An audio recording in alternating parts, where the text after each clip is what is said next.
равносметката. 6 години и половина след трагедията, по 800 лева глоба за охранителите на заведението Георги Василев и Ари Силаги. 1000 лева глоба за управителя Ангел Николов и 3 месеца условна присъда за Цвятко Барчовски. Първите трима ще трябва да платят и 50 000 лева граждански искове на семействата на жертвите.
Категорично. Точно в този момент аз бех излезъл горе по J7.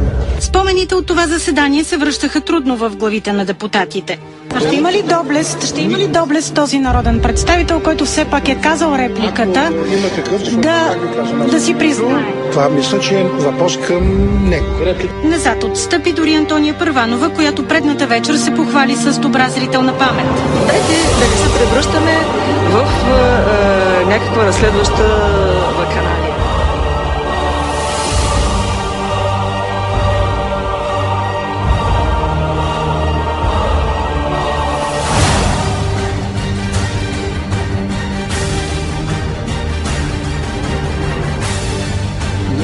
Темата материални претенции към България имате ли? Как например?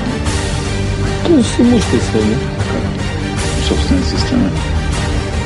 Но. Това няма се види. Независимо от какви обстоятелства, обстановки, становища и положения. Категорично не.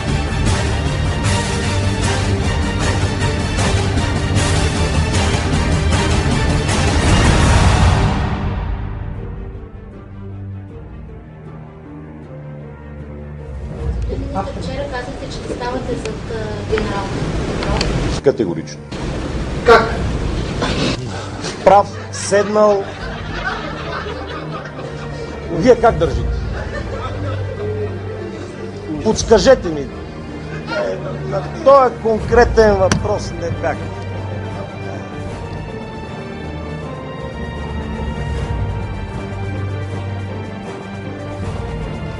Скъпи съотечественици, където и да се намират, тук на площада, у дома или някъде в странство, честито присъединяване на България към Европейския съюз.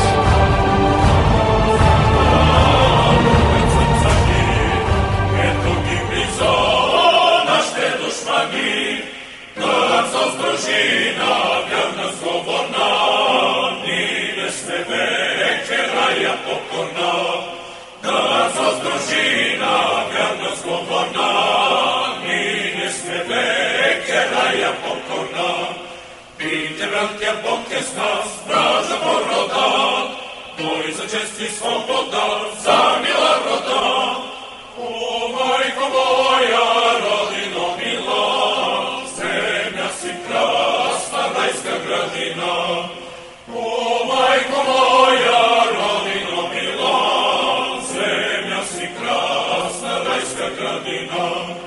Нека сто судар врага да смажем, нека Бог гордо, братя, докажем, че сме струшили